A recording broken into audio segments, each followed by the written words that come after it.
कृष्णं वंदे जगद्गुरुं। मेरे प्रिय स्वजनों, आज मैं संस्कृत दिवस को लेकर कुछ कहना चाह रहा हूँ। यद्यपि संस्कृत दिवस आज से सप्ताह बाद और श्रावणी के दिवस पर है।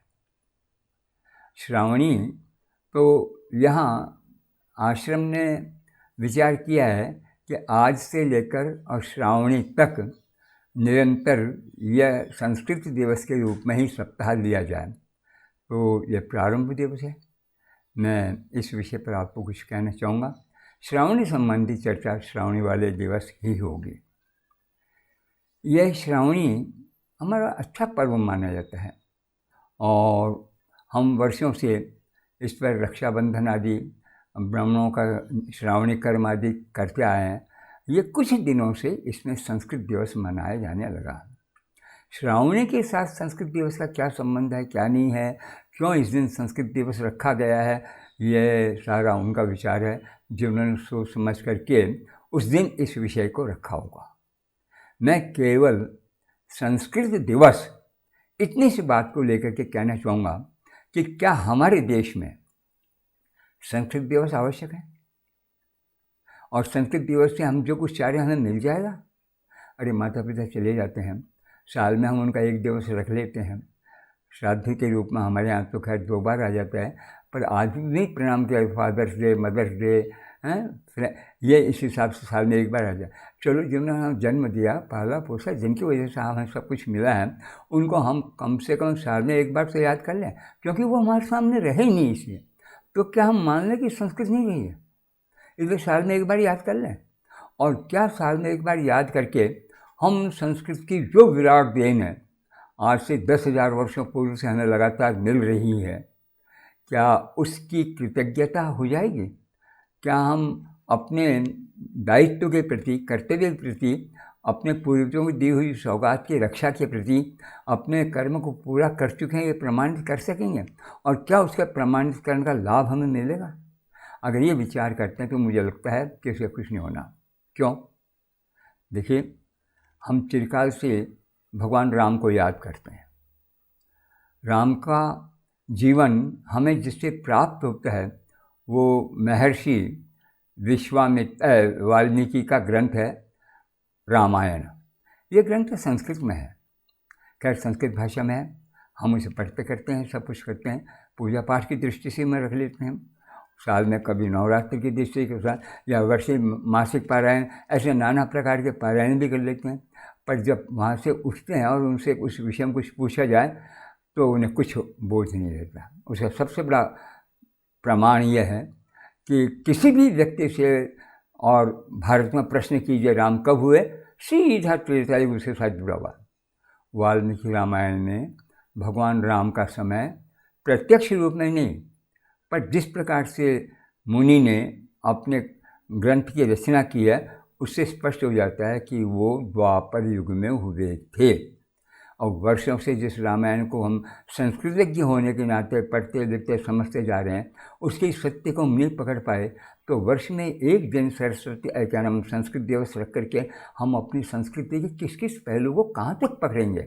एक दूसरा और उदाहरण लीजिए, सब जानते हैं आबाल वृद्ध कि भगवान राम को 14 वर्ष का वनवास हुआ था और उन्हें वनवास के लिए उसी दिन निकलना पड़ा जिस दिन इनका राज्य तिलक होना था, और राज्य तिलक उनका जन्मदिन होना था।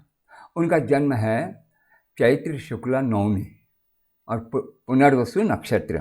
तो दशरथ ने उनके जन्मदिन को ही उनका अभिषेक का दिन मान करके ये कार्यक्रम निश्चित किया था। दुर्भाग्यवश ऐसी स्थिति नहीं आई और उनको उसी दिन वन में जाना पड़ा। जब 14 वर्ष बाद वो वापस आते हैं तो निश्चित है इस चैत्र शुक्ला नवमी के आसपास की तिथि और नक्षत्र होना चाहिए था, पर हम कहाँ मनाते हैं? हम रावण के वध को मानते हैं विजयादशमी को, और दीपावली को मानते हैं राम का अयोध्या में आने का प्रकाश। कहाँ चैत्र शुक्ला नवमी और कहाँ ये कार्तिक की दीपावली, कहीं साथ भी बैठते हैं और हम रामायण का रोज पाठ करते हैं। वो संस्कृत जानते हैं, पर जो संस्कृत नहीं जानेंगे वो फिर इस प्रकार के गलत अनुवाद पढ़ेंगे, और गलत अनुवाद पढ़ेंगे तो ये जो गलतियाँ फैली हैं वो नहीं। इससे भी बढ़कर एक भयंकर बात है जो याद रखने लायक है। भगवान राम के सहायकों में जो वानर वर्ग था उसके 3 भाग थे। एक था गोलांगुल अथवा गोपुच्छ, दूसरा था ऋक्ष और तीसरा था वानर। संस्कृत में ऋक्ष शब्द के कई अर्थ होते हैं। एक अर्थ है नक्षत्र तारागण, दूसरा अर्थ है रोज नाम का एक पशु जिसको संस्कृत में ऋष्य भी बोलते हैं, ऋक्ष भी बोल देते हैं। तीसरा संस्कृत में अर्थ है इसका भालू। अब हम लोगों ने वो ऋष्य अर्थ भी भुला दिया, नक्षत्र अर्थ भी भुला दिया, और वानरों का एक वर्ग ऋक्ष है ये भी भुला दिया, और सीधा ऋक्ष शब्द को रीछ के अर्थ में लेकर के और जाम्बुवान को हमने भालू बना दिया। सारे भारतवर्ष के कोने कोने में ये बात प्रचलित है कि जाम्बुवान भालू थे। वाल्मीकि रामायण पढ़े, स्पष्ट होगा कि वो वानर थे।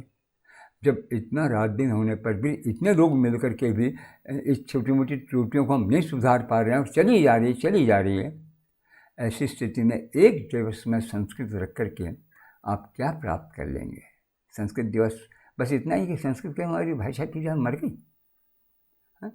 संस्कृत मर गई ऐसा कहने भी आपको बुरा लगता है, पर जानते हैं आप लोग भाषा का अर्थ क्या होता है? भाषा वो जो रात दिन व्यवहार में आ गए, और रात दिन व्यवहार में संस्कृत आ नहीं रही है, और जब रात दिन व्यवहार में संस्कृत आ नहीं रही है तो हम हमारे उस प्राचीन खजाने को सुरक्षित रखने के लिए हमें अतिरिक्त श्रम करना ही पड़ेगा। कि अगर आम व्यक्ति तक हम संस्कृत नहीं पहुंचा सकें तो भी आम समझदार, आम पढ़ा लिखा व्यक्ति संस्कृत की प्रक्रिया से और संस्कृत की महत्ता से कुछ परिचित हो जाए, और हमारी प्राचीन संस्कृति, हमारी सभ्यता, हमारा साहित्य और हमारा प्राचीन जीवन का इतिहास, इन सब चीज़ों को बहुत अच्छे ढंग से जान सके।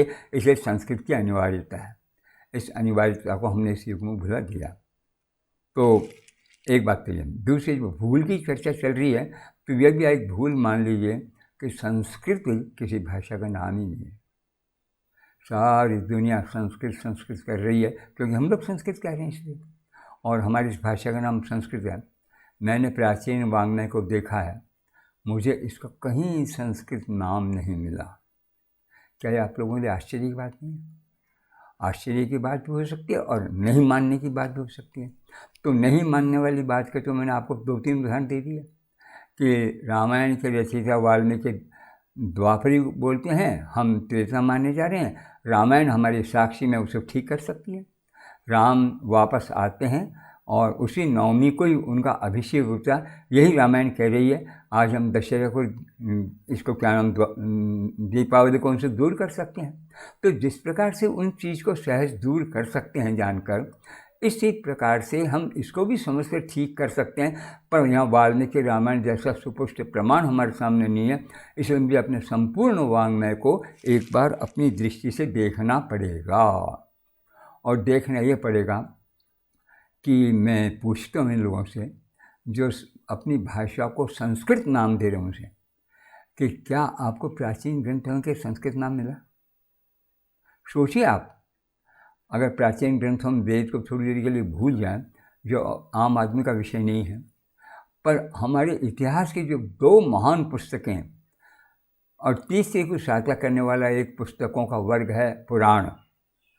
तो पहला ग्रंथ है वाल्मीकि रामायण, दूसरा ग्रंथ है महाभारत और तीसरा ग्रंथ है ये पुराण। तो वाल्मीकि रामायण, महाभारत और पुराण हमारे 10,000 वर्ष से ऊपर तक के समय का इतिहास दे रहे हैं। इनमें अगर कहीं संस्कृत नाम नहीं है तो अब संस्कृत नाम कहाँ मिलेगा? कुछ लोग अपने बचपन से ये कहते थे नहीं वाल्मीकि रामायण में संस्कृत नाम है। कहाँ है? कि देखिए, हनुमान जब लंका में जाते हैं और सीता को इधर उधर चारों तरफ से ढूंढ लेते हैं, और ढूंढते ढूंढते उन्हें जिस समय वो अशोक वन में मिल जाती है, उस समय वो अपने आप को प्रकट करके सीता से बातचीत करना चाहते थे कि दुर्भाग्यवश रावण आ जाता है। रावण सीता को धमकियाँ दे दिया करके जैसे तैसे ये समझा करके तुम्हें मेरी पत्नी बनना ही है, और चला जाता है। अब सीता को इस समय हनुमान बातचीत करना बिल्कुल उचित समझते हैं, क्योंकि वो अपने आप को असहाय पा करके और एक भयंकर जीवन जी रही है। ऐसी स्थिति में उनके सामने प्रश्न पैदा हुआ कि मैं सीता के सामने कौन सी भाषा बोलूँ। वहाँ हनुमान के शब्द हैं ये, जो भगवान वाल्मीकि ने रामायण में दिए हैं। यदि वाचम प्रदास्यामि द्विजातिरिव संस्कृताम रावणम मन्यमाना माम सीता भीता हरिष्यति। इसका श्लोक का अर्थ मुझे करना ही पड़ेगा आपके सामने, अन्यथा आप पकड़ नहीं पाएंगे इस बात को। हनुमान कह रहे हैं, यदि वाचम प्रदास्यामि, मैं सीता को अपनी बात कहूँगा। किस तरह की भाषा बोलकर? कि द्विजातिरिव संस्कृताम भाषाम, जैसे द्विजाति वर्ग ब्राह्मण क्षत्रिय वैश्य आदि जो हैं, वो संस्कृत भाषा संस्कार युक्त जिस भाषा को बोला करते हैं, उसी संस्कार युक्त भाषा को मैं भी बोलूँगा। तो क्या होगा फिर? कि रावणम मन्यमाना माम, मुझे रावण समझ करके, माम मुझे, रावणम रावण, मन्यमाना मानती हुई, सीता भीता भविष्यति, एकदम से मैं डर जाएगी। अरे दुष्ट इतनी देर तो मुझे अपने साक्षात रूप से परेशान कर रहा था, अब दूसरी परेशानी इस रूप में आकर करने लगा, बात ही मत सुनो। तो निश्चित रूप से मुझे सोचना पड़ेगा, मुझे इस रावण द्वारा बोली जाने वाली इस प्रकार के संस्कारित भाषा में बात नहीं करनी है। तो फिर किस में बात करनी है? तो मुझे उसी जनसाधारण के बीच में, मनुष्यों के बीच में चलने वाली भाषा से बातचीत करनी है। तो अब आप बोलिए, यहाँ कहाँ संस्कृत का नाम है? रावण जिस भाषा को बोल के गया था और हनुमान जिसकी चर्चा कर रहे हैं, वो उसको संस्कृत भाषा नहीं करें, संस्कारित भाषा, संस्कृताम भाषाम। संस्कृत शब्द विशेषण हो गया, भाषा शब्द स्त्रीलिंग है, इधर संस्कृत भी स्त्रीलिंग हुआ। तो और उसका अर्थ है संस्कार संपन्न भाषा। इसका मतलब इस कहने का दूसरा अर्थ एक और निकलता है, भाषा ऐसी भी संस्कार संपन्न नहीं होती है। हम कहते होती है, बिल्कुल होती है। कौन सी भाषा? प्राकृत। कौन सी भाषा है? प्राकृत। उसमें कोई संस्कार नहीं है। आप ये कैसे कह सकते हैं? तो देखिए, इस विषय पर तो मुझे विचार करने में आपको बहुत अधिक समय देना पड़ेगा, और इसी गंभीर विषय को समझने के लिए हमारे पास इतना समय नहीं कि हम अपने मूल विषय को छोड़कर इस पर बैठ जाएं। पर मैं आपको अत्यंत संक्षिप्त रूप में एक बात कहना चाह रहा हूँ। जितने भी हमारे यहाँ प्राकृत भाषा के आचार्य हुए हैं, और सबसे श्रेष्ठ आचार्य हैं हेमचंद्र। ये जो 12वीं-13वीं शताब्दी बीच में, इन आचार्य हेमचंद्र तक सभी आचार्य प्राकृत का अर्थ बताते हुए एक बात कहते हैं। क्या कहते हैं? कि प्रकृति ही संस्कृतम।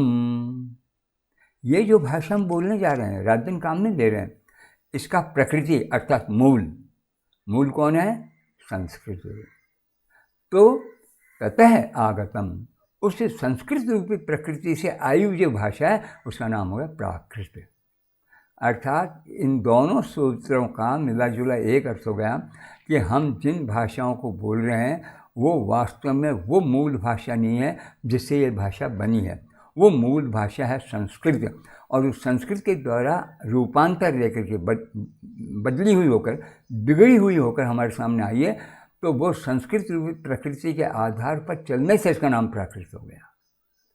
अब कहते हैं ये भी एक गड़बड़ हो सकती है, आपने अपनी मर्जी से संस्कृत को ऊंचा दर्जा दे दिया और उसके ऊपर चल रही। मैंने कहा नहीं चल रही।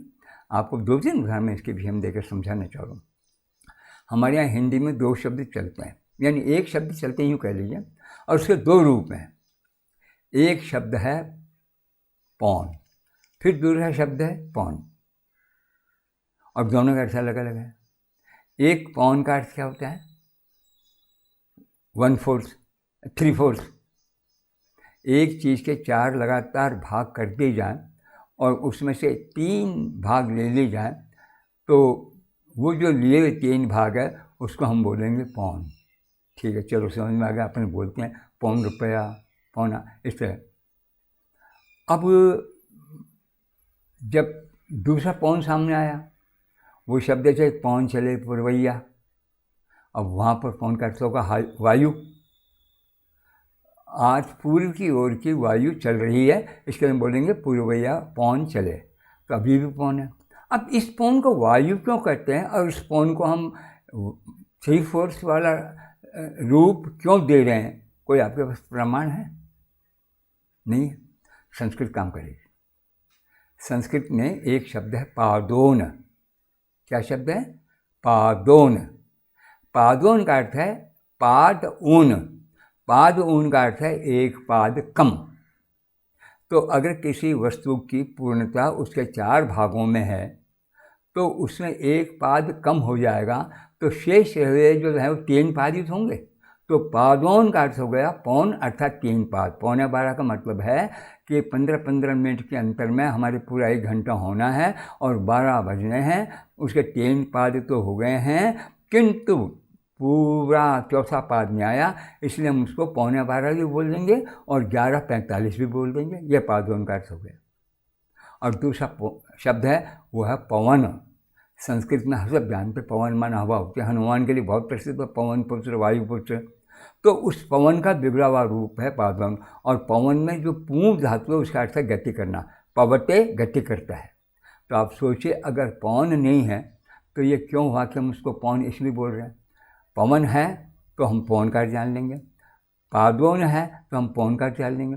ऐसे आपके हिंदी आदि भाषाओं में बोले वाले हजारों शब्द हैं जिनके वास्तविक अर्थ को हम नहीं समझ सकते हैं टुकड़े कर करके समझने के लिए, किंतु वास्तविक समझ के लिए हमें संस्कृत की शरण लेनी ही पड़ेगी। 1-2 उदाहरण आपको मैं और दे दूँ। देखने दिखाने में शब्द एक से हैं। जैसे आपका रसोई, क्या शब्द है? रसोई। ठीक है, आता है। एक दूसरा शब्द है बहनोई, ये भी आता है। एक शब्द है पोई, ये भी आता है। अब आप रसोई शब्द को काम में लेते हैं और जिस जगह को काम में लेते हैं, जिस काम के लिए लेते हैं, उसका रसोई से क्या संबंध है? आप रसोई, रसोई क्या होती है? रसोई, रसोई। ऐसी आपके बहनोई, बहनोई, बहनोई। तो रसोई रसोई, बहनोई बहनोई, पोई पैओई, पैओई क्या होता है? पर जब आप संस्कृत सामने रखेंगे तो देखिए संस्कृत में बड़ा मजा आ जाएगा। रसोई के लिए संस्कृत शब्द है हमेशा से हजारों वर्षों से काम आने वाला रसवती। क्या हो जाएगा? रसवती। अब रसवती का बिगड़ करके रसोई बन गया। अब यह ओई यहाँ भी है और इधर पर बहनी को बोलते हैं तो संस्कृत में वो भगिनी पति। भगिनी होती है बहन और पति होता है पति। तो जो बहन का पति है वो बहनोई है। अब यह ओई पति अर्थ तो नहीं देता।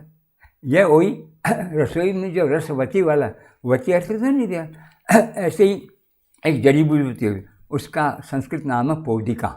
वो पौधिका हमारे यहाँ हिंदी में आकर वही पोई। अब इस पोई को आप कैसे बताएंगे? पैओई क्या होती है? पर पौधिका शब्द के जो गुण दोष सारे संस्कृत में दिए गए वो आज हमारे हिंदी में अर्थ करेंगे तो पोई को मिल जाएंगे। ऐसे ही कोई शब्द भी है। अब कै हुई कोई का को पता है? संस्कृत में शब्द कश्चित, कह मान कौन, चित मान भी, कोई भी। तो उसका कै और चित मिलकर कोई बन गया। तो कौन कहाँ और कोई कहाँ? तो कौन और कोई, पर अब तो यहाँ कै हुई से आपका काम नहीं चलेगा। तो संस्कृत शब्दों को हम नकल करते हुए और दृष्टि में रख करके तोड़ फोड़ करके अगर इन शब्दों का अर्थ गिनना चाहेंगे, वास्तविक अर्थ देखना चाहेंगे तो हमें नहीं मिलेगा। पर वास्तविक अर्थ को जानने के लिए हमें संस्कृत में जानना पड़ेगा। तो संस्कृत में जानेंगे तो हमें पार पड़ेगी। तो इस दृष्टि से इन प्राकृत आचार्यों ने जो बात कही है कि प्रकृति ही संस्कृतम, वस्तुतः हम जिस भाषा को बोल रहे हैं उस भाषा की प्रकृति अर्थात उस भाषा की मूल तो संस्कृतम, ये संस्कृत है।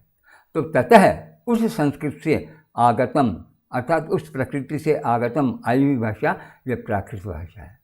तो प्रकृति संस्कृतम ततः आगतम प्राकृतम। इस प्रकार प्राकृत और संस्कृत का एक जोड़ा बन गया। तो अब आप सोचिए जरा, जितनी बातें अपन ने की उससे स्पष्ट होता है कि संस्कृत किसी भाषा का नाम नहीं है। संस्कृत एक ऐसी भाषा का नाम है जो संस्कार संपन्न है। संस्कार जिसके किए जा सकते हैं, इसके एक एक अवयव को अलग करके हम उसका अर्थ कर सकते हैं। इस प्रकार के संस्कार संपन्न होने से वो संस्कृत है। तो ये संस्कृत नाम तो नहीं हुआ, उस भाषा का विशेषण हुआ है। क्या हुआ? विशेषण। हम नाम पूछते हैं, आज बोलो आपकी भाषा क्या? हिंदी। आपकी भाषा क्या है? गुजराती। आपकी भाषा क्या है? मराठी। आपकी भाषा क्या है? राजस्थानी। आपकी भाषा क्या है? जोधपुरी। अब निश्चित इसके साथ में स्थान आदि का नाम जुड़ा हुआ है। संस्कृत में कोई स्थान वगैरह नहीं है, किसी प्रकार के मनुष्य का नाम नहीं है, कुछ भी नहीं। तो फिर इसको हम संस्कृत को भाषा का नाम कैसे देंगे? हम केवल इतना जानते हैं कि संस्कृत जिस भाषा को हम कह रहे हैं वो एक ऐसी भाषा है जो संसार के आम आदमी के साथ जुड़ी हुई है। यह अर्थ हमें संस्कृत से ज्ञात नहीं होता है, संस्कृत शब्द से ज्ञात नहीं होता। संस्कृत से इतना होता है कि भाषाओं में ये वो भाषा है जिसके एक एक पद के टुकड़े करके, एक एक शब्द के टुकड़े करके हम उसके वास्तविक अर्थ तक जान सकते हैं कि इस चीज़ को यह नाम क्यों दिया गया। तो अब प्रश्न खड़ा हो जाता है कि हजारों वर्ष से हम जिस भाषा की बातचीत करते चले आ रहे हैं उस भाषा में नाम मालूम नहीं है। मैंने कहा बस ये हमारे देश की एक सबसे ज़बरदस्त कमी है। हम अपनी कुछ चीज़ों को भूल जाते हैं, तो ऐसा भूल जाते हैं कि जैसे कभी हमारी थी ही नहीं। वो मैं जो 3 उदाहरण आपको मैं दे चुका हूँ। क्या कि राम त्रेता में हुए, हमने पकड़ लिया, द्वापर कभी समझ में नहीं आया। राम जब आए तब रावण को मार के आए थे, तो रावण को उन्होंने दशहरे को मारा है, तो लंका से अयोध्या तक लौटते और क्या नाम आपका दीपावली का दिन आ गया है, तो राम के जीतने वाला दिन तो विजयदशमी हो गया और यहाँ आकर राज्य पाया दिन दीपावली होगी। इसको हम नहीं भूलेंगे। बच्चों के छोटे छोटे जो हम वो दिखाते हैं लेख निबंध, उसमें हम सब कुछ यही बताते हैं, इससे भिन्न हम और कुछ भी नहीं बताते। तो ऐसी स्थिति के अंदर उस भाषा का नाम हम कहाँ से जानेंगे? हमारा काम चल रहा है, संस्कृत बोल रहे हैं, मज़ा आ रहा है, कोई दिक्कत ही नहीं हो रही। अब इसका कारण क्या है? वो हमारा अध्ययन में लापरवाही, और यह लापरवाही पिछले 4-5 हज़ार वर्ष से चल रही है। क्यों? क्योंकि हम प्राचीन ग्रंथों को देखते हैं, हमें इस भाषा का नाम मिल जाता है। ये कैसे मिलता है? मैं आपको इतिहास के 2 ग्रंथ वही नाम वापस लूँगा, रामायण और महाभारत। रामायण में एक प्रसंग आया हुआ है, और प्रसंग यही है कि तीनों लोकों का राजा, और ख़ासकर जो स्वर्ग का राजा कहलाता था, वो इंद्र, जिसको हम देवराज भी बोलते हैं, सुरेंद्र भी बोलते हैं, देवेंद्र भी बोलते हैं, शतक्रतु भी बोलते हैं, नाना प्रकार के नाम लेते हैं। तो वो देवेंद्र मेघनाद से हार जाता है। मेघनाद उसको जब पकड़ के कैद कर लेता है, तो स्वाभाविक है कि अब राज्य देवेंद्र के हाथ में नहीं रहा, तो राज्य किसके हाथ में गया? मेघनाद के हाथ में। मेघनाद के द्वारा वो राज्य उसके पिता रावण को मिल जाता है, और एक तरह से स्वर्ग का राजा रावण बन जाता है। देवेंद्र चुप रह जाता है। तो जब वापस स्थिति आती है और देवेंद्र को अपना राज्य वापस मिल जाता है, किसी प्रसंग में कैसे भी हो, तब जा कर के ये देवेंद्र ब्रह्मा से पूछता है कि हे भगवान, आप तो सब कुछ कराने वाले हैं, इस दुनिया को चलाने वाले हैं, सृष्टि को जन्म देने वाले हैं, इसके एक एक बात साफ परिचय, मुझे ये सब कुछ क्यों भोगने पड़े? तो इस लंबे चौड़े प्रसंग को देवेंद्र के सामने अर्थात इंद्र के सामने बताने के लिए ब्रह्मा सबसे पहले जो एक वाक्य कहते हैं, वो वाक्य हमारी बड़ा काम का है। वो कहते हैं कि अमरेंद्रो मया बुद्ध्या, हे अमरों के अर्थात देवताओं के इंद्र स्वामी देवेंद्र, मैंने ये सृष्टि की जो है रचना की थी। तो कैसी सृष्टि? एक वर्णा समाभाषा समरूपा सुनिश्चय असंशय। इसमें एक ही वर्ण है, सबकी एक ही भाषा है, एक ही वर्ण है, एक ही भाषा है, और सारी प्रजा का एक ही रंग है। तो सारी प्रजा का एक ही रंग, सारी प्रजा का एक ही वर्ण और सारी प्रजा की एक ही भाषा, ऐसी सृष्टि मैंने की है। तो जो व्यक्ति सृष्टि पैदा कर रहा है अपनी सृष्टि को नाम वही देगा, आपकी हुई भाषा को नाम भी वही देगा। तो अब आप सोचिए, हम ये संसार किसको बोलते हैं? इसका एक नाम है ब्रह्मांड का एक आवरण पाया हुआ सारा रचना स्थल। इसी ब्रह्मा के द्वारा बनाई हुई जो अन्य चीज़ें हैं उनको नाम को देते हैं ब्राह्म जगत, ऐसी ब्राह्मी भाषा। तो संस्कृत में स्पष्ट हो जाता है इस एक श्लोक से ही कि ब्रह्मा ने जब एक प्रकार की सृष्टि दी, एक ही भाषा उसको दी है, तो वो भाषा ब्रह्मा की बनाई होगी और ब्रह्मा की बनाई होने से उसका नाम ब्राह्मी स्वाभाविक है। तो ब्राह्मी उसका नाम हुआ और संस्कृत उसका गुण हुआ, ये कह रही है रामायण। और रामायण का समय आज से 7,500 वर्ष पूर्व का माना जाता है। तो क्या हमने कोई ध्यान दिया? ये श्लोक पढ़ने में आता है सबके, उत्तरकांड का है। चलिए ऐसे ही एक दूसरा उदाहरण आप और लीजिए। वो जो ये पहला श्लोक था ना, अमरेंद्र मया बुद्ध्या प्रजा सृष्टा तथा प्रभो, हैं एक वर्णा समाभाषा एक रूपाश्च सर्वशः, पूरी तरह से। अब ये पूरी तरह से में कुछ सा आगे कोई बाकी नहीं है। ऐसे ही आपने हनुमान वाले प्रश्न में देखा, हनुमान कह रहे हैं कौन सी भाषा बोली, नहीं बोल रहा। अगर मैं ऐसे संस्कार वाली भाषा बोलूँगा, वहाँ मैं अगर संस्कृत भाषा बोलूँगा तो नहीं बोल रहा हूँ। यदि वाचम प्रदास्यामि द्विजातिरिव संस्कृताम, द्विजाति वर्ग के द्वारा जिसके सारी कमियां दूर कर दी गई है, अर्थात बोलते समय कोई कमी जिसमें नहीं आने दी है, जिसके एक एक शब्द का एक एक अंश है का अर्थ है और सारा मिलकर के अपना पूरा अर्थ देता है, इसका नाम है संस्कृत की हुई, ऐसा संस्कार की हुई संस्कृता भाषा। तो ये गुण हो गया इसका नाम पे हम, तो ये भी हो गया।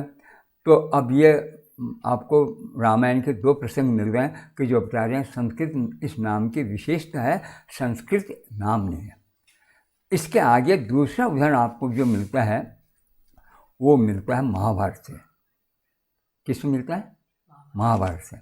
महाभारत की रचना को आज 5,000 वर्ष हो गए। तो इसका मतलब हुआ कि जब प्राचीन काल से लेकर के और 5,000 वर्ष तक हम लोगों को याद था कि ये ब्राह्मी भाषा है।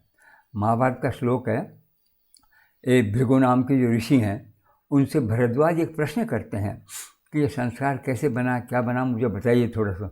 जैसे आज हम लोग नाना प्रकार के प्रश्न लेकर के और किसी अच्छे ज्ञाता के पास जाकर के और अपने उन प्रश्नों के उत्तर चाहते हैं और अपना समाधान चाहते हैं, तो भृगु उसको उत्तर में देते हैं, इत्येते चतुरो वर्णा येषां ब्राह्मी सरस्वती विहिता ब्रह्मणा पूर्वम लोभात्वज्ञानतांगता। ये भृगु का कहा हुआ उत्तर है भरद्वाज को, और उसने कहा एते चतुर इति वर्णा, ये जिनके मैं नाम दे चुका हूँ, ब्राह्मण, क्षत्रिय, वैश्य और शूद्र, एते ये चतुर है, चार वर्णा चार है। कौन से चार हैं? और इनको क्या कहा? येषां ब्राह्मी सरस्वती, जिनकी भाषा, सरस्वती में भाषा क्या है? ब्राह्मी। कितना स्पष्ट कहा कि आपके चारों वर्णों की एक ही भाषा हो गई, समाभाषा, जो वाल्मीकि रामायण कहा ब्राह्मी सरस्वती है। तो फिर क्या हुआ? आज क्या हुआ? तो कहते हैं विहिता ब्रह्मणा पूर्वम, ये उन्हीं की लिए ब्रह्मा ने पूर्व काल में बनाई थी, किंतु लोभात अज्ञानतांगता, लोभ से वो ब्राह्म्य हमारे हाथ से छूटती गई और उसका विशेषता को बताने वाला संस्कृत शब्द रहता गया। अब लोभ भाषा में क्या होगा? ये कोई खरीद के लाने वाली चीज़ तो है नहीं कि 4 पैसे कम ले रहा तो चलो यही ले लो, खराब हो तो कोई बात नहीं है। लोभ क्या है? तो देखो मनुष्य की कई जगह प्रवृत्ति है, अगर ये काम इस तरह 2 मिनट में हो जाए तो 10 मिनट क्यों लगाने? लोभ हो गया टाइम बचाने का। तो इस प्रकार का लोभ करने में हम भाषा को जल्दी जल्दी और ये विचार किए बिना कि हम जो बोल रहे हैं ठीक बोल रहे नहीं बोल रहे हैं, अब अपने संस्कृत शब्द को अपने राजस्थानी के और ये चूरू और ये प्रदेश के आसपास जानते हैं हम लोग क्या बोलते हैं? संस्कृत। क्या बोलते हैं? संस्कृत। गई संस्कृत। अब ये बताओ, संस्कृत वह व्यक्ति नहीं बोल सकते क्या जो संस्कृत बोल रहा है? अगर संस्कृत बोल रहा है तो संस्कृत भी बोल सकता है। तो ये इस प्रकार भाषा को जल्दबाजी में बोलने में, समय बचाने में, श्रम कम पड़ने में जो हमारा लोभ उत्तरोत्तर होता गया, वो हमारे उस ब्राह्मी को हमसे छीनता चला गया। यह महाभारतकार ने दोनों बातें एक साथ कह दी। उत्तर भी दे दिया कि हमारी भाषा का नाम क्या है, ब्राह्मी है, और ये भी बता दिया इसका बनाने वाला कौन है, ब्रह्मा है, और ये भी बता दिया कि हमसे क्यों छूटती जा रही है। एक श्लोक में तीनों बातें। इसके आगे और भी लोगों ने कहा है कि हमने जो वाल्मीकि रामायण पढ़ा ना, एक वर्णा की व्याख्या इसी श्लोक आगे की। न विशेषोस्य वर्णानाम सर्वम ब्राह्ममिदं जगत। न विशेषः अस्ति वर्णानाम। विशेष का मतलब फर्क, विशेष का मतलब अंतर। तो वर्णानाम विशेष न अस्ति, इन वर्णों में किसी प्रकार का कोई अंतर नहीं है। न विशेष अस्ति वर्णानाम, तो विशेष नहीं है सबका।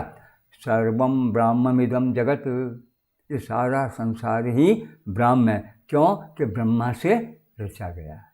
तो हमने व्यवहार के लिए उनके कामों को इसीलिए आगे कह दिया, ब्रह्मणा पूर्व सृष्टम ही कर्म भी वर्णसंगता। पूर्व काल में ब्रह्मा ने इनको एक रूप में इसी प्रकार से पैदा किया था। जब इनके अलग अलग काम होने लगे, जब काम होने तो हमने काम के आधार पर पुकारना किया। अब एक व्यक्ति को हम कहते हैं ये प्रिंसिपल है, उसी व्यक्ति को कुछ दिन पहले कहते थे ये लेक्चरर है। और जो प्रिंसिपल आज वो लेक्चरर नहीं है, या जो लेक्चरर है वो प्रिंसिपल नहीं हो सकता। अब ये व्यवस्था है, तंत्र है, प्रशासन की कोटि में बैठा हुआ है, महाविद्यालय चला रहा है, प्रिंसिपल है। पहले किसी एक विषय को लेकर पढ़ाता था तो उस विषय का लेक्चरर था। व्यक्ति एक ही दो नाम होगा। घर आते ही वो न प्रिंसिपल है न लेक्चरर है। एक के लिए पिताजी, दूसरे के चाचा जी, तीसरे बोले ताऊ जी। अगर सौभाग्य से बहन वगैरह घर में है तो भैया। पिता बोलेंगे बेटे क्या बात है, आज जल्दी कैसे नहीं आया, तू देरी क्यों हो गई। माँ भी बेटा बोले। तो एक ही व्यक्ति बेटा भी है, एक ही व्यक्ति पिता भी है, एक ही व्यक्ति पुत्र भी है, पर उसके पुकारने के जो अलग अलग नाम हो गए वो उसके संबंध के अनुसार। ठीक इसी प्रकार से काम की दृष्टि से वो अध्यापक हो गया, संबंधों की दृष्टि से बेटा, भाई, दादा, चाचा, चाची, नाना, सब कुछ एक ही व्यक्ति हो गया। तो वो ये कहते हैं ब्रह्मणा पूर्व सृष्टम ही, ब्रह्मा ने संपूर्ण जगत को जन्म दिया, इसलिए जगत तो है ब्राह्म, और इसको जो दिया वो नाम भी ब्राह्मणी जगत। और इसलिए केवल धीरे धीरे काम को अलग अलग करने से उनका अलग अलग नाम हुए। एक व्यक्ति अध्यापक छोड़कर किसी जगह क्लर्क बन जाता है, पैसे बैंक में पैसे ज़्यादा मिलते होंगे, हो गया क्लर्क, और बैंक में क्लर्क हो गया। तो व्यक्ति इस प्रकार से काम की दृष्टि से बदलते जाते हैं। तो हमारे ये काम रहे हैं जिससे इतने नाम हो गए। बाकी ब्राह्मण, क्षत्रिय, वैश्य एक ही है, ब्राह्मम जगत। क्या का नाम दिया, ब्राह्मम जगत। इस जगह में एक बात आपको स्वाभाविक रूप से स्पष्ट करना चाहूँगा, जो हम लोगों के लिए बहुत समय से सरदर्द पैदा करने वाली है, और हम वास्तविकता को नहीं। यहाँ कह रहा है कि सर्वम ब्राह्ममिदं जगत, सारा संसार ही ब्राह्म है। ब्राह्म का मतलब सीधा से ब्रह्मा से पैदा किया हुआ।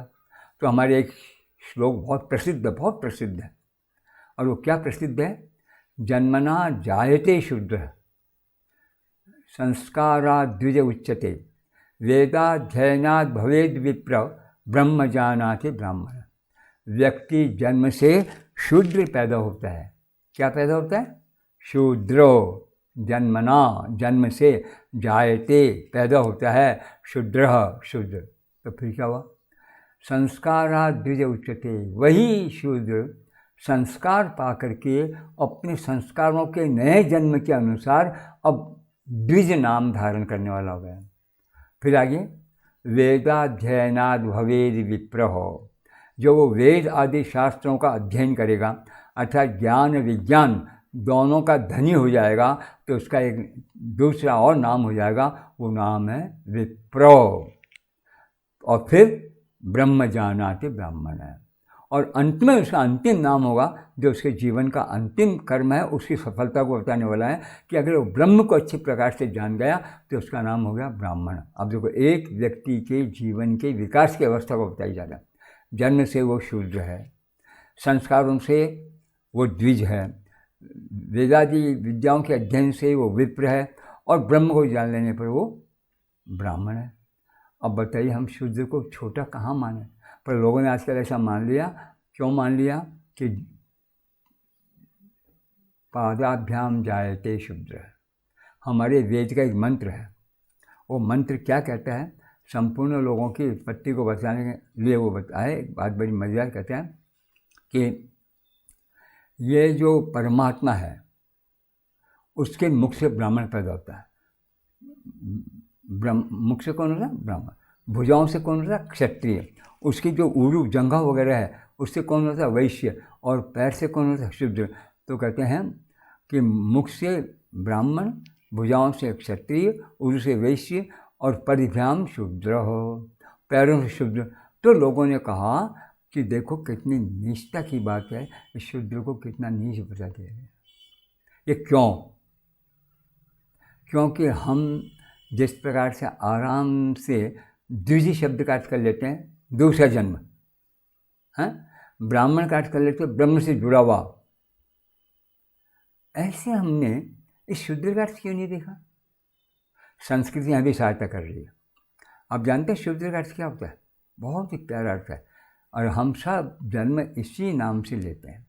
शूद्र, इसके 3 भाग हैं, शु, उत, द्र। द्र दौड़ने अर्थ में आता, उत उत्कर्ष, ऊपर उठने, विकास करने अर्थ में आता, और शु का मतलब है जल्दी। अपन हिंदी में बोलते हैं आशु, जल्दी काम करने वाला। तो शु, आशु, सुन, ये सब संस्कृत शब्द है। सुन अंग्रेजी का भी इन्हीं से मिलता है। तो शु, उत, द्र, अपने उत्कर्ष के लिए जो जल्दी से जल्दी दौड़ जाता है, अर्थात जिसमें किसी प्रकार का आलस्य नहीं है, समय का लोभ नहीं है, और कुछ नहीं, बस ये मैं अगर इसे मेरी उन्नति हुई तो मुझे करना है ये काम।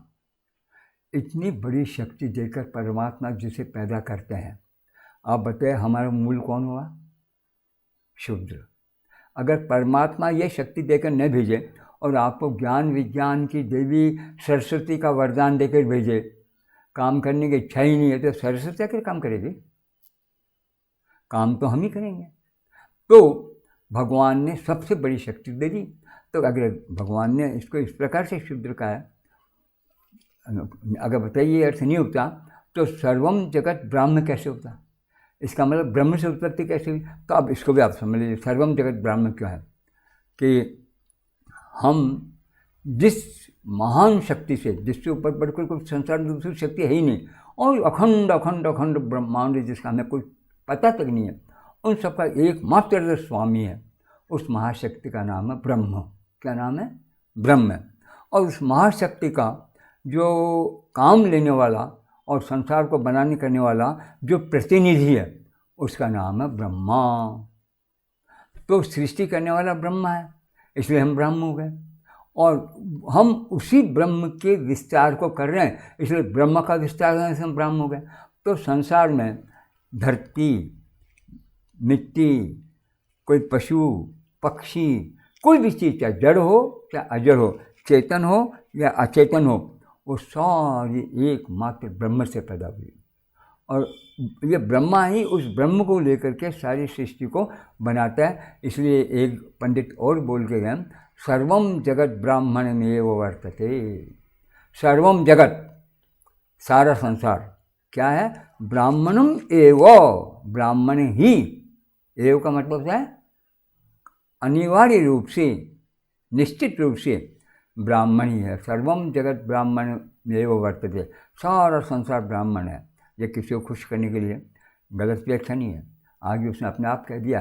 क्यों ब्राह्मण क्यों है? सर्वम जगत, ब्रह्म जो है उसकी प्रतिष्ठा है, प्रतिष्ठा जिस पर हम टिके हुए हैं, जिससे हम पैदा हुए हैं। ब्रह्म ही जन्म देने वाला है, और अंत में लीन भी ब्रह्म में होने वाला। हम जानते कोई मर जाता है तो हम राम नाम क्यों बोलते हैं? कि ये शव तो पड़ा रह गया, पर उसकी जो वास्तविक स्थिति वो राम में लीन हो गई, ब्रह्म में लीन हो गई। तो जो पैदा भी उसी ब्रह्म से होता है, टिका हुआ भी उसी ब्रह्म पर है और लीन भी उसी ब्रह्म में होना है। तो जब आगे पीछे संपूर्ण जीवन में ब्रह्म ही ब्रह्म है तो जगत ब्राह्मण क्यों नहीं कहलाएगा? तो सर्वम जगत ब्राह्मण में वो वर्तते, सारा संसार ब्राह्मण ही ब्राह्मण है, इससे भिन्न कुछ है ही नहीं। क्यों कि ब्रह्म प्रतिष्ठा प्रभव परायणम, ब्रह्म ही उसकी एकमात्र प्रतिष्ठा है, ब्रह्म ही जन्म देने वाला है और ब्रह्म ही उसको अंत में अपने में लीन करने वाला है। तो ब्राह्मण है। जब एक तरफ हम ब्राह्मण कह रहे हैं तो उसको आप स्वीकार नहीं कर रहे हैं और परिभ्रम जायते से कह रहे हैं। और आप पैर की बात भी सुन लीजिए, आप बहुत ज़बरदस्त बुद्धिमान भी हैं, शक्तिमान भी है, पैर काम नहीं कर रहे हैं। लड़ाई कर लेंगे किसी 2 मिनट के लिए भी, उठ के 1 कदम भी चल लेंगे तो हमें खड़ा रखने वाला, दौड़ाने वाला, हमें अपने आप को बचा निकालने वाला कौन है? पैर हुआ।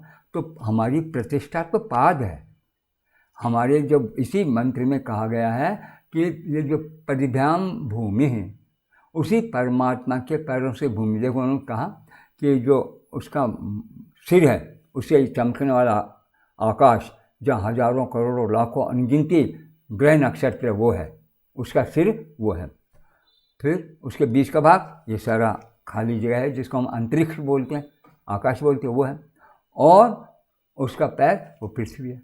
अरे इस पृथ्वी को माँ कह रहे हैं जिससे हम सब कुछ पैदा हुए हैं, जिस पृथ्वी से पैदा होने वाले अन्न आदि पर हम चल रहे हैं, उस पृथ्वी को जो हमने परिभ्याम भूमि कह दिया और परिभ्याम शूद्र का, दोनों में अंतर कहाँ है? तो जैसे पृथ्वी हमारे लिए सब कुछ है जीवनदात्री, ठीक इसी प्रकार शूद्र हमारे जीवन को देने वाला है, क्योंकि वही जो प्रतिष्ठा उसी पर तो हमारा भावी जीवन निर्धारित है। तो जब तक हम संस्कृत को इस दृष्टि से नहीं देखेंगे, इस दृष्टि से नहीं समझेंगे, जब तक हम संस्कृत के इस मूल उद्देश्य को नहीं समझें, तो जब हम संस्कृत की उत्पत्ति भूल गए, संस्कृत के नाम को ही भूल गए, तो हमसे अपेक्षा कैसे की जा सकती है कि हम आगे बढ़ें?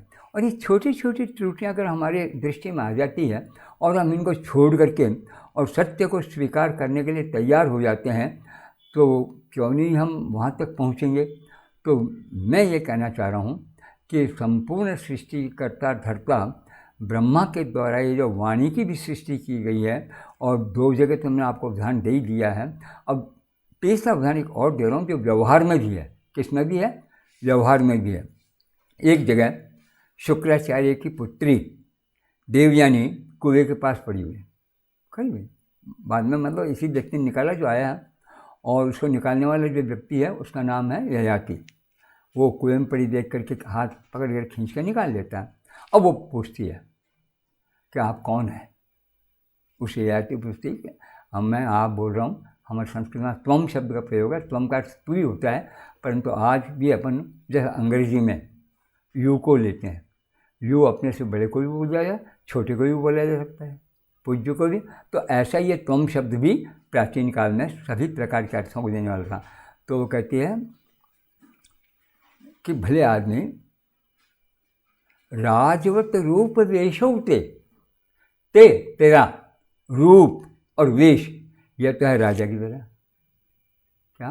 राजवत रूप वेशौते, तेरा रूप और वेश तो राजा के, और ब्राह्मण वाचम विभर्तित, और तू ब्राह्मी वाणी अर्थात ब्राह्मी बोली बोल रहा है।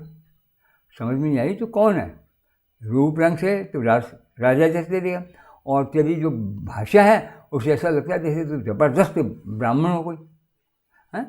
बोल कौन है, कहाँ से आया, क्या है? तो उसने उत्तर दिया कि संपूर्ण वेद को मैंने ब्रह्मचर्य के साथ पढ़ा है।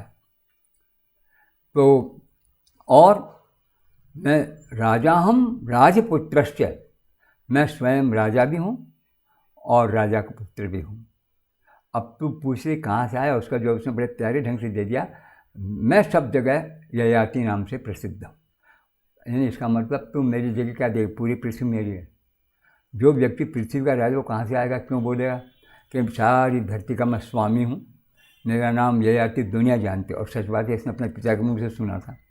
एक बार कोई बात आ गई थी तो अपने पिता से पूछा, ये बताओ कि आप जिस राजा के सामने खड़े रहते हैं उस राजा के आप गुलाम हैं, आप उसकी स्तुति करने वाले हैं, उसके सामने आप भिखारी हैं। तो वो कहते पागल, किसने कहा तुझे? मैं कौन हूँ ये संसार में 2 व्यक्ति जानते हैं, या तो देवराज इंद्र या महाराज ययाति। तो ययाति की इस प्रसिद्धि को इसने भी सुन लिया था, तो उसने समझा ठीक है कि ये ययाति। तो अब जहाँ राजवत रूपदेश होती है ब्राह्म्यम वाचम विभर्ति से कह के आज से करीबन वही 8-9 हज़ार वर्ष पर प्रयोग किया जा रहा है। तो 9 हज़ार वर्ष से लेकर महाभारत के 5 हज़ार वर्ष पहले तक आपने ले लिया। तो महाभारत में इस प्रकार के अनेक प्रसंग हैं जहाँ इसका नाम स्पष्ट रूप में ब्राह्मी कहा गया। अब सबसे बड़ा और सबसे अंतिम एक उदाहरण मैं आपके सामने रख रहा हूँ कि है संस्कृत में एक कोश है, उसका नाम है अमरकोश। आम व्यक्ति जिसका संस्कृत नाम से परिचय है वो अमरकोश बोलते हैं। अमरकोश में भाषा के नाम दिए गए हैं। क्या है वो शुरू इसी से करता है। ब्राह्मी तु भारती भाषा गीर वाक वाणी सरस्वती व्याहार उक्तिर्लपितम भाषितम वचनम वचः। ब्राह्मी भारती भाषा गी वाक वाणी सरस्वती ये सब भाषा के नाम। अब वो भाषा के नाम बोल रहा है इनको ब्राह्मी। अब हमने समझ लिया जैसे हिंदी एक भाषा है ऐसे ब्राह्मी भी एक भाषा है, यानी वाली भाषा का नाम नहीं, भाषा का पर्यायवाची शब्द है। पर उनका ब्राह्मी तू, ये जो ब्राह्मी शब्द है इसको बताने वाले शब्द भारती गी गिरा जिसे अपन हिंदी में जानते हैं आदि नाम इसके हैं। तो जो ब्राह्मी तू कहकर पुकार रहा है, कहीं अमरकोश में संस्कृत नाम नहीं है भाषा के लिए, क्या कहीं नहीं है। ब्राह्मी नाम पहले परिचय दिया। हम आज से 2000 वर्ष पहले बने इस ग्रंथ का अर्थ भी सही नहीं कर पा रहे हैं और ब्राह्मी को भी भाषा का पर्यायवाची मान रहे हैं, भाषा का नाम नहीं मान रहे, वाणी का पर्यायवाची मान रहे हैं, नाम नहीं मान रहे। और हम जानते हैं सरस्वती हम सब अर्थ करते हैं। सरस्वती कौन है? वाणी की देवता। सरस्वती कौन है? जीभ। सरस्वती कौन है? जो हम बोल रहे हैं। तो जब एक सरस्वती के आप 3 अर्थ कर सकते हैं, वाणी का नाम भी सरस्वती है, जो बोली जा रही है उस वाणी का नाम भी सरस्वती है, और हमारे सारे वाक जगत का संचालन करने वाली जो महाशक्ति उसका नाम भी सरस्वती। जब उसके 3 प्रसंग कर रहे हैं तो हम ब्राह्मी का अर्थ क्यों नहीं ले पा रहे हैं कि ब्राह्मी पर्यायवाची नहीं अपितु इन सारी भाषाओं का एक नाम है। अब चाहे वो हिंदी है चाहे कोई भी है, उसका नाम है भाषा। पर ब्राह्मी एक विशेष भाषा का नाम है और वो ब्रह्म से की गई। अब आप हम लोगों ने हिंदी आदि शब्दों को महज अपनी कमजोरी की वजह से बदल कर जन्म दिया है। इसलिए अब हमारी हिंदी आदि ब्राह्मी नहीं कहलाएगी, ब्राह्मी के रूपांतर कहलाएंगे। क्या कहलाएंगे? ब्राह्मी के रूप। और इस रूपांतर को हम आज की भाषा में बात करते हैं, लोग बड़ा बुरा लगेगा पर सही होती है। उसका नाम है अपभ्रष्ट। क्या नाम है? अपभ्रष्ट या अपभ्रंश, विभ्रष्ट। तो जो भाषा बोलते बोलते लोगों के उच्चारण में आते आते बिगड़ गई है वो है। अब ब्राह्मण को अगर आप ब्राह्मण बोल दोगे, बामण बोल दोगे, तो बामण से वर्ष नहीं निकलेगा, ब्राह्मण से वर्ष नहीं निकलेगा, ब्राह्मण से वर्ष नहीं निकलेगा। ब्राह्मण का अर्थ ब्रह्म, उससे सीधा संबंध। ब्रह्म से जैसा सीधा संबंध क्यों है कि आप खाओ मत, पियो मत, खाने पीने की चिंता करो मत। आपका एक ही काम है, संपूर्ण विश्व को अपने ज्ञान और विज्ञान से ब्रह्म के साथ जोड़ना। तो ब्रह्म तक संपूर्ण विश्व को ले जाता है, इसलिए उसका नाम है ब्राह्मण। क्या नाम है? ब्राह्मण। या कोई वर्ण हमने नाम दे दिया ब्राह्मण है, इसलिए आजकल ये तो हम बेवकूफ़ी लोग यही कर रहे हैं, हम सब ब्राह्मण अपने आप को कह रहे हैं। ब्राह्मणत्व का इतना सा गुण भी हमें नहीं है। अगर ब्राह्मणत्व का गुण होता तो आज संस्कृत के अपने देश में ये दशा नहीं होती, क्योंकि वर्णानाम ब्राह्मणों गुरु। ब्राह्मण, क्षत्रिय, वैश्य, शूद्र, इन चारों वर्णों का गुरु तो एकमात्र ब्राह्मण है। अगर ब्राह्मण गुरुत्व निभाता तो आज चेले ऐसे पैदा नहीं होते। पर जो गुरु ही नहीं जानता तो चेले कहाँ से जानेंगे? इसका मतलब ब्राह्मण जब से शिथिल हुआ, और तब ब्राह्मण शिथिल क्यों हो गया? इसका एक कारण अभी एक तो महाभारत ने बताई दिया था, लोभात प्रज्ञानतांगत है। दूसरी बात और बता, देखिए हमें ऊपर उठाए रखने के लिए, कभी हम नीचे नहीं गिरे। जो कुछ आया है उसको अधिक रूप से प्राप्त करने की चेष्टा करें, उसका नाम रक्षा करने के लिए हमारे 5 यज्ञ प्रतिदिन करने के दिए गए। कितने यज्ञ हैं? 5। सबसे पहला जो यज्ञ है उसको हम ऋषियों का ऋण मानते हैं और उसका नाम है ब्रह्म यज्ञ। क्या नाम है? ब्रह्म यज्ञ। दूसरा जो है वो अपने पितरों के लिए है, उसको हम बोलते हैं पितृयज्ञ। तीसरा यज्ञ देवताओं के लिए, तो देवता नंबर 3 पर है। पितृयज्ञ के बाद में आता है देव यज्ञ, वो हवन वगैरह करना। और चौथा यज्ञ है मनुष्य यज्ञ अर्थात अतिथि यज्ञ। और 5वां यज्ञ फिर भूत यज्ञ। संपूर्ण विश्व के जितने भी प्राणी हैं, कीड़े मकोड़े, अब हम 5वां अपने जीवन में लगभग करते हैं। देखो, ब्राह्मण के नाम पर पूजा होना, कराना, करुणा, बड़ा सेठ भी जा रहा है तो ब्राह्मण को छूकर प्रणाम कर, राजा भी जा रहा है ब्राह्मण, उस नाम पर आज भी श्रद्धा चल रहा है, चल रहा है। क्षत्रिय है, उसका भी है। पर हम अर्थ अगर देखें तो बड़ा विचित्र है। तो ब्राह्मण, क्षत्रिय, वैश्य, शूद्र, ये मनुष्य के विकास, जो मैंने एक पुराने अक्षर को बताया था, जन्मना जायते शूद्र, उसमें 4 नाम नहीं है।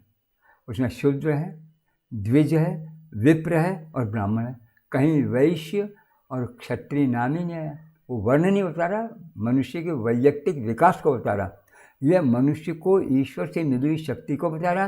तो ईश्वर ने सबसे पहली शक्ति तो प्रत्येक मनुष्य को दी है शूद्र के रूप में, और फिर शक्ति दी है अगर ब्रह्म वर बल की अधिकता है तो ब्राह्मण, क्षत्र बल की अधिकता है तो क्षत्रिय, और अगर वीर बल की अधिकता है तो वैश्य। क्षत्रिय क्यों? क्षत्रिय शब्द का अर्थ संस्कृत में एक ही है, क्षत्र त्रय। क्षत का मतलब क्षति, हानि, नुकसान, उसे त्रय माने रक्षा करने वाला। जैसे आप अपन अपने इसको बोलते सिर पर जो ओढ़ते हैं बचने के लिए, संस्कृत में नाम है शिरस्त्र। शिरः त्र, शरीर की रक्षा करने वाला। तो ये हमारे लिए ब्राह्मण क्षत्रिय बताया गया। क्षत्रिय त्रय, कोई भी व्यक्ति संसार में, कोई भी प्राणी हो, पीड़ित होते ही देखेगा तो क्षत्रिय अपने जीवन को भूल जाएगा। उसको यहाँ के प्राचीन साहित्य आप उठा के देख लीजिए।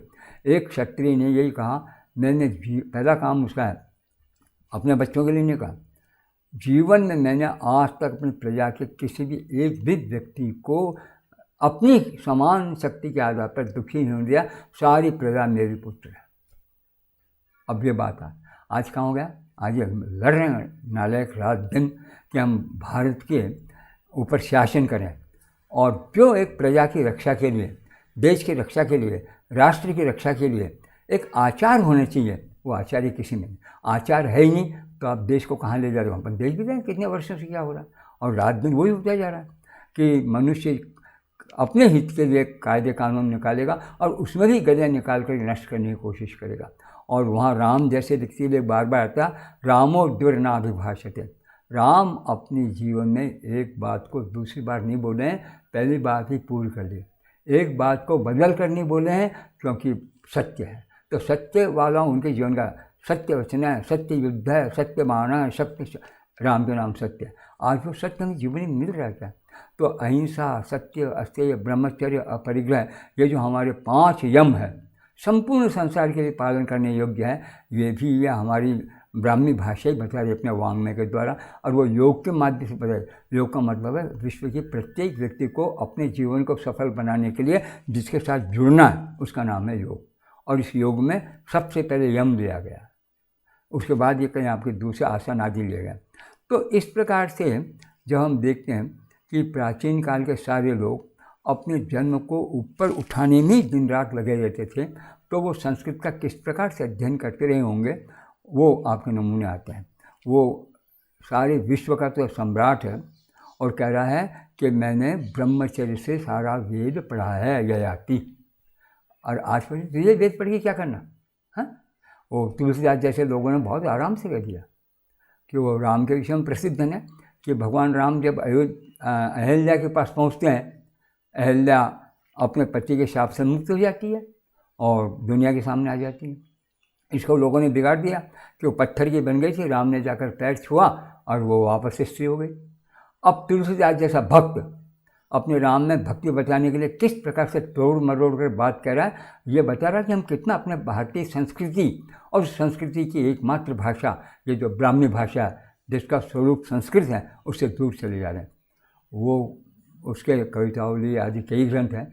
तो कविता ग्रंथ है कि राम जब आए, किसके पास आए हैं? उस नाविक के पास में, और कहते भैया मुझे पार कर दे। वो नाविक भक्त है राम का, तो प्रत्यक्ष रूप में तो कहना नहीं चाहता कि मैं आपके पैर धोऊंगा। ये महाराज, मैं कोई ब्राह्मण तो हूँ नहीं जो मेरे पास में कई काम हो, एक नाव जिस कार्य में जी रहा हूँ, आपने चढ़ने के लिए पैर लगाया, रोई अगर औरत बन के चली गई तो मैं तो मरूंगा ना, इसलिए मैं आपके पैर धोऊंगा। अब भक्ति दिखाने के लिए तुलसी ने क्या गंदा मार्ग लिया है, मेरी समझ में नहीं आता। हाँ, सत्य क्या आपको मालूम? वाल्मीकि रामायण आप लोग पढ़ के देखिए। ये जब आता है चित्रकूट, क्या नाम, अयोध्या से निकल कर राम जब पहुँचते हैं तो इसको निषाद को पता चलता है, अरे राम का इस प्रकार से राज्य से दूर कर दिया गया, मैं हूँ ना। वो निकल के आ जाता है रास्ते में और राम के पास पहुँचता है, क्या बात है। और राम और उस निषाद में ज़बरदस्त मैत्री है। क्या है? मित्रता। और मित्रता भी कैसी है कि उस निषाद को देख के राम पकड़ करके जो अपने गले लगा लेते हैं। वो राम के चरण नहीं छुड़ा, गले राम के गले लग रहा, और वो कहते हैं देख राम तो वहाँ से आ गया तो कोई बात नहीं, ये मेरा राज्य तेरा राज्य है। अब उसके एक नाम नहीं है कि जो ये बनकर ये स्त्री उड़ गई तो मैं क्या करूँगा। ये तुलसी में कहूँ, हम कितना तोड़ मरोड़ कर अपने साहित्य को रख रहे हैं केवल अपने किसी एक उन्माद के पीछे। कहीं भक्ति उन्माद है, कहीं बड़ा नया अर्थ दे रहा हूँ समाज को, एक बहुत मचलती चीज़, ये सब पागलपन है।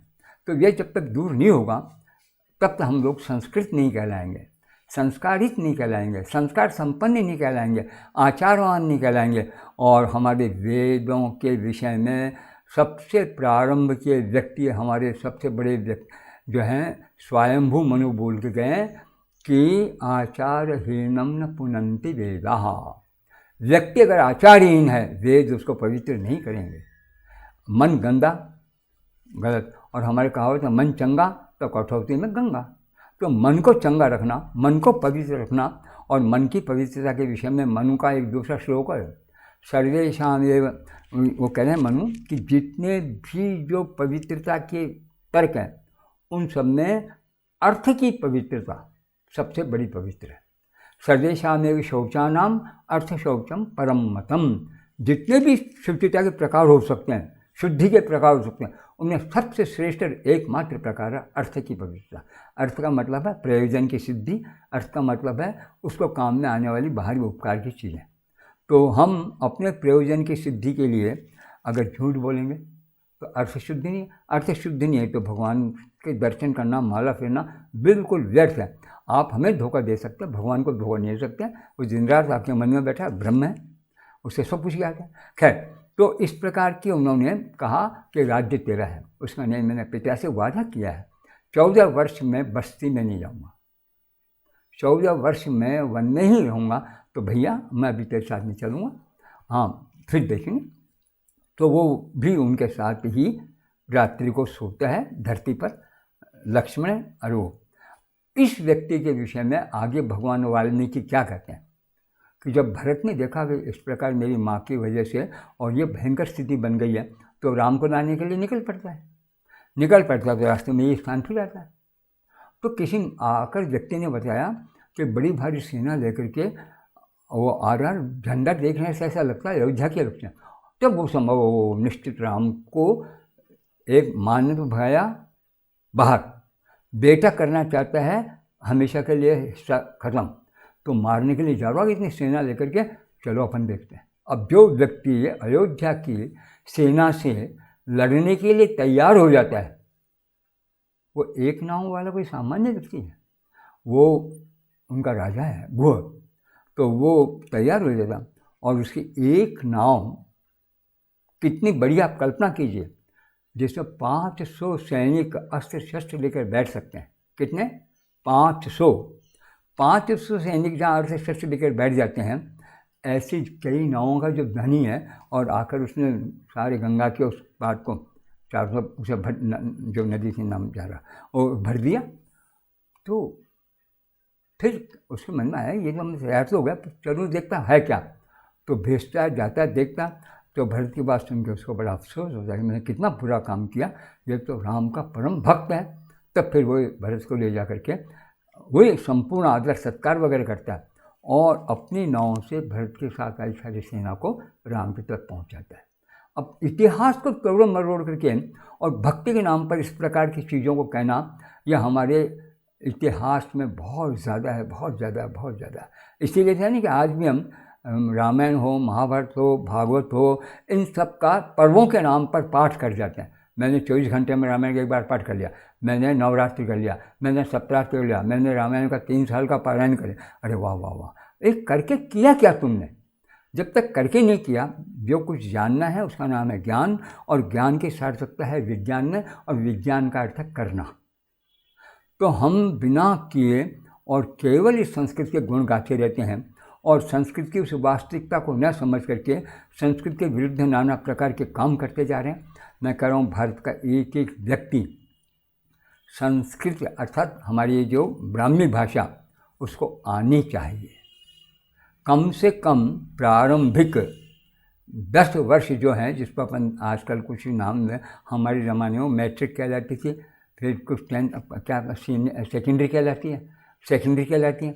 तो ये इतने समय तक अगर हम संस्कृत पढ़ाएं, संस्कृत साहित्य से उनका परिचय कराएं, संस्कृत उनको तुम्हारा प्राण है ये उनको बताएं, तो हम उस संस्कृत के माध्यम से उस ब्रह्म शक्ति ब्राह्मी के स्वरूप को अच्छे प्रकार से समझ जाएंगे, और दिन रात उसी ब्राह्मी का पालन करते हुए हम अपने विश्व के सारे कष्टों से ऊपर उठ करके ईश्वर से प्राप्त कर सकें। आपको एक छोटी सी बात बताऊँ भगवान कृष्ण के विषय में। किसके विषय? कृष्ण के विषय में। भीष्म शरशैया पर पड़े हुए हैं,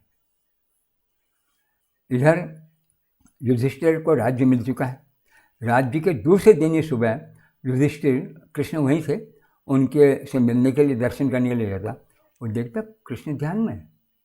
युधिष्ठिर के मन में था भले ही हमारा जो है मामा का बेटा भाई है, पर ये तो एक ईश्वरीय शक्ति है, ये किसका ध्यान कर रहा होगा। युधिष्ठिर जैसे महान व्यक्ति से नहीं रहा गया। उसने 2-3 बार कृष्ण से पूछा, अरे आप किसका ध्यान कर रहे हो, किसका ध्यान कर रहे हो? वो कृष्ण बोले नहीं। जब उनका ध्यान पूरा हो गया होगा कुछ भी, तब बोले, हाँ भाई क्या बात है। अरे ये बात कहीं नहीं, पहले मुझे तुम क्या कर रहे थे? अरे कि वो जो भीष्म है उन्होंने मुझे याद किया तो मैं उसके पास चला गया था।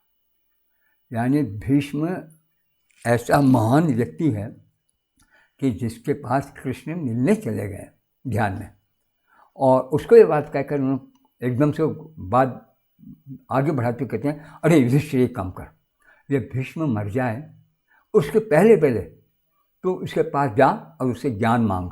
क्या मांग? ज्ञान। जो कुछ भीष्म जानता है संसार में दूसरा कोई नहीं जानता। ये कृष्ण के शब्द हैं। और उनका एक वाक्य है, ज्ञानान्यस्तम गमिष्यन्ति तस्मिन् याते पितामहे। उस पितामह ब्रह्मा के याते, इस दुनिया से चले जाने पर, ज्ञानानि संपूर्ण ज्ञान अस्तम गमिष्यन्ति, अस्त हो जाएंगे, लुप्त हो जाएंगे। अब आप सोचिए क्षत्रिय जिसकी ज़िंदगी लड़ने झगड़ने में बीती है, अनेक युद्धों में अकेला अकेला बड़ी बड़ी सेनाओं को एकदम से चैलेंज कर देता है, और उसके लिए कहा जा रहा है कि उसके खत्म हो जाने पर ज्ञान नष्ट। तो आप बहुत समय पहले ययाति वाला परिचय, और आज 5000 वर्ष पूर्व ही भीष्म का परिचय। तो युधिष्ठिर की इस बात, युधिष्ठिर स्वीकार करते हैं, कृष्ण इतने जल्दबाज हैं कि उनको संतोष नहीं होता, पकड़ा बैठा युद्ध चल, और ले गए भीष्म के पास। और प्रणाम कर कर आकर के जो बड़ा होती है कि युधिष्ठिर बोले कि मैं आपसे कुछ सीखना चाह रहा हूँ। अरे पागल, कृष्ण है ना, मुझसे क्या सीखेगा? कृष्ण ने कहा, देखो मैं काम करवाना चाह रहा हूँ और सभी लोग काम करें, ये मेरी प्रवृत्ति है। तुम जो ये शरशैया पर पड़े हो, कर नहीं पाओगे ये मुझे मालूम है। जब 10 दिन निकल गए, युद्ध 18 दिन हुआ था। कितने दिन? 18 दिन। और 10वें दिन भीष्म गिर पड़े थे, तो 9 दिन बाकी थे ना। आज 10वां दिन है। इस 10वें दिन तक तुम हमसे सब बातचीत कर रहे हो, करा रहे हो, कष्ट नहीं है, तो उसके उपदेश में कष्ट क्यों होगा? जहाँ तक तुम्हारी स्मृति का प्रश्न है, सब कुछ ठीक है। कौन सा शास्त्र जो तुम्हारे सुन, सही में मैं हूँ ना, तुम्हें उपदेश देना। तो कृष्ण के इतने कहने पर भीष्म ने स्वीकार कर लिया। उसके दूसरे दिन से ही भीष्म खास व्यक्तियों लेकर, ताकि भीड़ न हो, और आते हैं। पूरा का पूरा महाभारत का शांति पर्व और अनुशासन पर्व। भीष्म के उपदेश से भरा पड़ा संसार का ऐसा कोई विषय नहीं है जिसको उसमें खुल खोल कर व्याख्या करके नहीं बताया गया हो। क्या हमने कभी देखा उसको? हमारी पूर्वजों की इस तरह को हो ना, लोभात प्रज्ञान राम गता। हमारे लोभ है, अरे यहाँ करेंगे इसके अपेक्षा 2 पैसे ज़्यादा कमाएंगे ना। बच्चे को भी खिलाना कभी कभी उनको नापसंद लगता है, उधर देर हो रही है, अगर कहीं किसी प्रकार का जुर्माना हो गया तो 5-7 दिन बैठ और रोज़ा छोड़ जाएंगे। आखिर में कहाँ हैं वो जा रहे हैं और किस लिए जा रहे हैं? तो यहाँ भारतीय वाङ्मय ने केवल 2 शब्द आपको मैं बता रहा हूँ जिनका आप सुन लीजिए और फिर पता चल जाएगा कि ब्राह्मी भाषा क्या है। ये आप लोगों ने याज्ञवल्क्य का नाम तो खूब सुना होगा। याज्ञवल्क्य वो ऋषि हैं जिन्होंने वेद के नए मंत्र सूर्य से प्राप्त किए हैं। याज्ञवल्क्य वो ऋषि हैं जिन्होंने यजुर्वेद पर ज़बरदस्त व्याख्या की है। और याज्ञवल्क्य वो ऋषि हैं जिनके यजुर्वेद की व्याख्या को 15 छात्रों ने सुना है। कितने छात्रों ने? 15। उन 15 छात्रों ने अपने अपने द्वारा पूरे सुने हुए उनके उपदेश को पुस्तकाकार बना लिया। तो 15 पुस्तकें, एक ही नाम है, शतपथ ब्राह्मण। क्या नाम है? शतपथ ब्राह्मण। ये याज्ञवल्क्य का उपदेश है, 15 शिष्यों को है। 15 प्रतियाँ तैयार हो गई और सौभाग्य से हमें 2 प्रतियाँ प्राप्त है, एक काण्व वेद की और एक माध्यन्दिनी वेद की। और इन दोनों प्रतियों को मिलाते हैं तो ऐसा लगता है वास्तव में जैसे कोई एक व्यक्ति बोल रहा हो। इसका मतलब दोनों शिष्यों ने, जो जिसका कर्म महिदर नाम है और जिसका कर्म नाम है, वो दोनों के दोनों और ऐसा लगता है कि जैसे अपनी स्मृति से याज्ञवल्क्य के उपदेश को ज्यों का त्यों अंदर ले चुके हैं, वो पुस्तककार लेकर आए। एक वो स्थिति थी जहाँ इस प्रकार की स्थिति होती थी। तो मरते मरते भी भीष्म जिस प्रकार को उपदेश दे गए, अब आप सोचिए, उसको देखते हैं, राम को देखते हैं।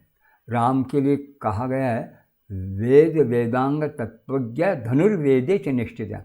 अरे ये वेद और वेदांग उनका महापंडित है और धनुर्वेद में अत्यंत निपुण है, और वो भी राजा ही है। अब राम के भक्त हनुमान के लिए सुनो। हनुमान क्या करता कि जब पहली बार राम के सामने आते हैं, आपको लोगों मालूम सामान्य कथा है कि बाली के डर से सुग्रीव उसे ऋषिमुख पर्वत पर रहता है और उसे भय है कि बाली किसी को मारने के लिए भेज न दे। जब इन दोनों को वो अपनी तरफ आते देखता पर्वत की ओर तो डर जाता है और हनुमान से कहते जल्दी जा, मालूम पड़े लोग कौन है, कहीं बाली के भेजे तो नहीं है, मैं अपन दूसरे ढंग से रक्षा करें, और बाली के भेजे नहीं है तो इनको अपन मैत्री कर लें। तो हनुमान आकर जो बातचीत करते कराते हैं, जो कुछ भी हनुमान कहना कहते हैं।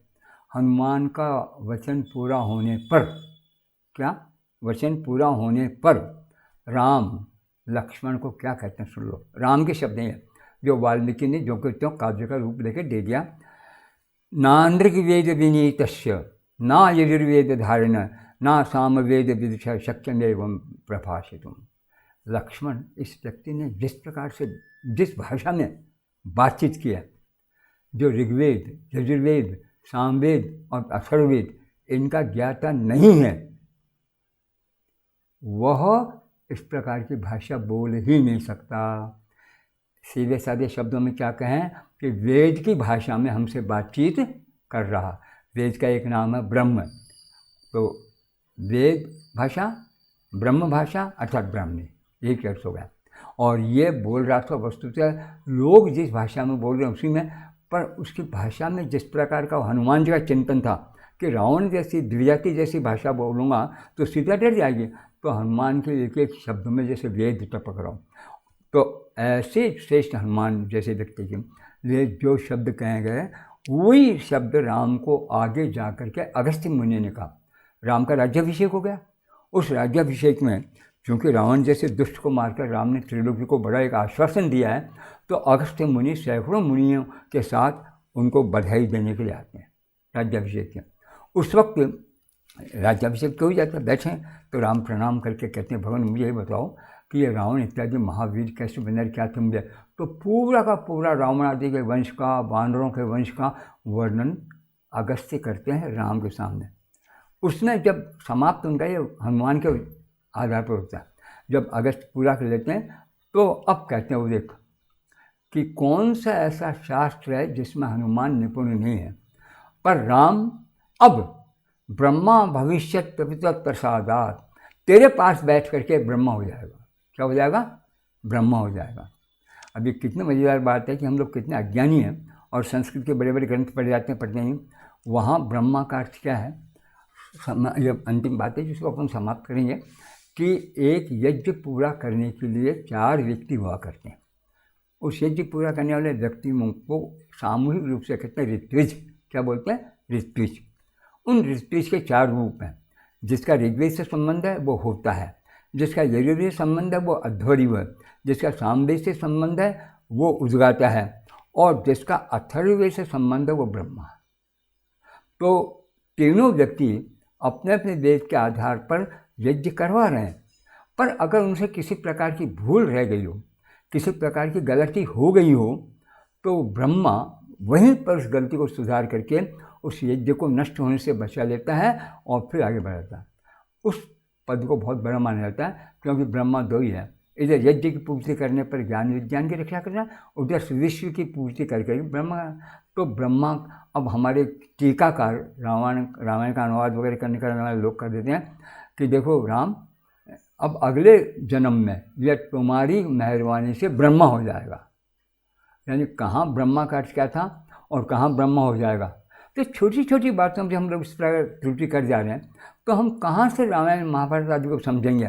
तो इसके लिए इस ब्राह्मणी भाषा को आरंभ से अंत तक लेकर के जिस प्रकार से हमें पढ़ना चाहिए, तभी जाकर हमारी संस्कृति की, अपने स्वरूप की, अपने धर्म की, अपने राष्ट्र की और अपने मनुष्य के जन्म की।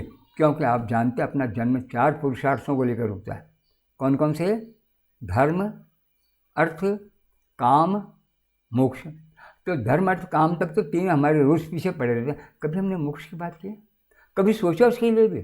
और जब तक धर्म अर्थ काम में लगे रहे, मोक्ष का नाम भी नहीं लेंगे, हजारों जन्म होते रहेंगे, नष्ट होते रहेंगे।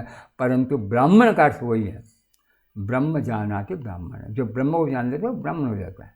ब्रह्म को जान लेना क्या हो जाता है? ब्राह्मण ही हो जाता है। उसको जानने पर वही हो जाता है। तो और ये संसार में घटता है। तो उस ब्राह्मण की प्रशंसा जब इतनी जगह होती है तो लोगों को बड़ा अटपटा सा लगता है। ऐसी ही बात याज्ञवल्क्य, जिसकी बात मैंने चर्चा शुरू की, उसकी पत्नी को लगी। उसकी पत्नी ने कहा, मुझे बताओ तुम, ये ब्राह्मण क्या है? ब्राह्मण क्या है? यानी हुआ क्या था कि याज्ञवल्क्य को भी संन्यास लेना था, घर छोड़ के जा रहा। तो अपनी पत्नी से, 2 पत्नियाँ थी, एक का नाम मैत्री, एक का नाम कात्यायनी। तो मैत्री को पुकारता कि अरे मैत्री तू इधर आ, इस कात्यायनी के साथ तेरा फैसला कर दूं ताकि कोई झगड़ा ना हो। तो कात्यायनी को बेचारी दुनियादारी का मामला, उसे भी कोई ऐसी बात नहीं थी, पर मैत्री से दुनियादारी से बहुत ऊपर उठ चुकी थी। तो उसने बैठ कर कहा कि मुझे एक बात बताओ क्या, कि जो कुछ तुमने फैसला करके जाओगे उससे मुझे क्या मिलेगा? ये मिलेगा, ये मिलेगा। उसने 50 प्रश्न कर लिया, उन्हें कुछ भी नहीं मिलेगा। तो फिर मुझे वो बताओ जिससे मिलेगा। तो वहाँ पर यह अंतिम वाक्य है, और याज्ञवल्क्य ने बड़े सुंदर ढंग से कहा उस ग्रंथ में कि देखो, जो व्यक्ति उस ब्रह्म नाम के अक्षर तत्व को जानकर, ब्राह्मण ने कहा, जो व्यक्ति ब्रह्म नाम के इस अक्षर तत्व को जान करके इस दुनिया से जाता है वह है ब्राह्मण। ब्राह्मण की क्या परिभाषा इसने दी है याज्ञवल्क्य ने। और हे क्या नाम मैत्रेयी, जो इसको नहीं जान के जाता है वह है कृपण। क्या है? तो 2 शब्द एक दूसरे विरोधी है।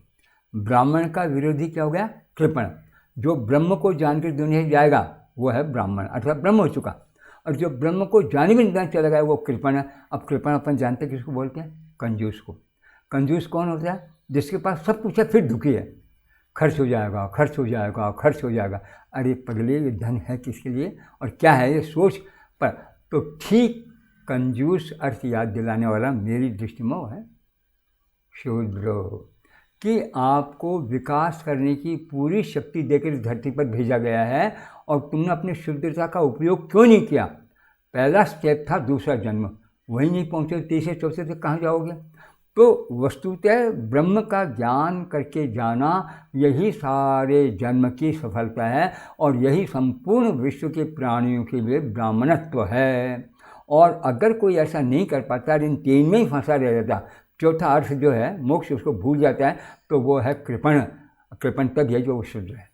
अगर शुद्ध नहीं, क्योंकि भगवान को हम कह देंगे तूने शक्ति देगी नहीं भैया, पर भगवान का नहीं मंत्र, एक काम पहले कर दिया, जन्म के वक्त तुम सबको बराबर शक्ति दिया और वो शक्ति शुद्धता। अब तुमने अलग अलग प्रकार के जो बल हैं उन बलों को जगाओ और आगे बढ़ाओ, मेरा कहाँ दोष है। तो शूद्र और ब्राह्मण ये दोनों शब्द मनुष्य की परिपूर्णता को बताने वाले हैं। उनको हम अगर लोभ न करें और समझने की चेष्टा करें, वाङ्मय का अध्ययन करें, चरित्र क्या है उसको देखें, आचार क्या है उसको देखें, वेद क्या है क्या देखें, इतिहास क्या है उसको देखें, इस पर बहुत है। पर हम इन सब को भूल गए तो हम संस्कृत को ही भूल गए।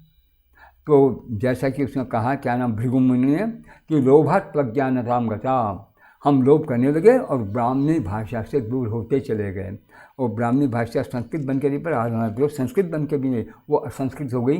कितना ही जप कर लो, 108 जप कर लो, 1000 माला जप करो, और कुछ नहीं तो हाँ किताब पर लिखते ही चले जाओ नाम। अरे 108 कॉपियाँ तुमने भर दी राम नाम से, तो क्या तुम मुक्त हो जाओगे?